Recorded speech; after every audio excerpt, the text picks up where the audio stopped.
If you are someone who values honesty, then you do not value being lied to, being deceived, and being used. Fake news is not the honest mistake of giving bad information, but it is deliberately lying to the public. Fake news uses people's values against us for their own destructive agendas. As an audience who values honesty, fake news is a problem because it jeopardizes the truth and authenticity of who we believe. There are forms of fake news, known as deepfakes, that are overly convincing. Some say fake news isn't even the real problem, and fake news challenges our values of freedom of speech. But there are always ways to fight the fiction. Fake news is not a new problem, it's been around for a while, but there are new ways to take in fake news. When I was learning about Shakespeare, I learned the important theme of appearance versus reality. You can't always believe what you see. Fake news has been around for a while. A deepfake is an altered image or video used to discredit or ruin the reputation, usually of a politician. And I read this in an article called Troll Watch, written in 2020. In a deepfake, artificial intelligence is used to enhance the context for the audience. If used maliciously, videos and photos can be modified to misrepresent what actually happened. In court, fabricating evidence is illegal, so fabricating fake news is just as unethical.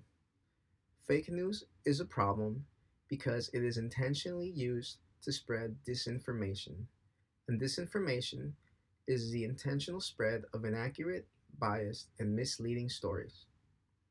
Fake news is easily spread on Facebook, Twitter, YouTube, Snapchat, Instagram, Reddit, and as well as WhatsApp and WeChat. Fake news is a major problem because it threatens our values of freedom of speech. As Americans, we value our freedom of speech so much we are in a speech class right now. Speed and freedom of speech inherently creates fake news. If hate speech and fake news became illegal, then we would be punished for certain speech, and that is highly un American. And this was an opinion written by Thornton B.S. in an academic journal written in 2018. But there are ways that we can reduce fake news. The first thing you can do is pay attention to the details. Eyes don't tell lies, so you can always look out for regular blinking and a deepfake video. And if you've ever watched a badly dubbed anime, you will notice the spoken words don't match the lip movement, and the timing is off. Before you share a story on your feed, read the whole story to see if it sounds like a real story with detail and rich information. And I read this in another opinion academic article called "So You Think You Spotted Fake News," written in 2019. Some say fake news isn't even a problem, like Muddle C wrote in 2020. Most people don't even consume fake news. In fact, the biggest consumer of fake news are intense partisans who reaffirm their own beliefs and who doesn't like to have their own beliefs confirmed. The media overexaggerates how impactful fake news is. Muddle believes fake news is fake news itself. I do not agree. In Europe, they outlawed fake news because of Germany's history in the 1920s and 30s and the Nazis' hateful and violent use of fake news towards Jews and other intolerable people to justify genocide. It's like the ozone.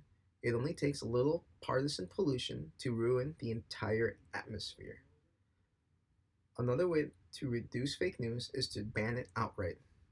The UK bans fake news while the United States only reduces it. Before the 1980s and the Ronald Reagan administration, broadcasters had to present news in a non-partisan way, and this was written by Lehman and in 2020. I find this very interesting because these broadcasting stations were private companies influenced by the government at first, but it's not that way anymore today. In conclusion, Fake news is a byproduct of free speech. It can spread easily by news broadcasters and anybody with a Facebook account, and it threatens our freedom of speech. Some say fake news isn't even a problem, but it is. But we are not powerless. We have intelligence in our arsenal to fight fake news and minimize it. As an audience who values the truth, we cannot let fake news spread. We must hold its spreaders accountable, and we must keep educating ourselves to protect ourselves against intense partisans. Freedom of speech is ironic. On one side, we use it to protect ourselves by voicing our wants from others like the government. And at the same time, it can be used to say not everyone is worthy to speak their mind, and so they must be governed. With all my honesty, fake news has to be reduced and not eliminated because I value my freedom of speech and no one should take anybody's voice away.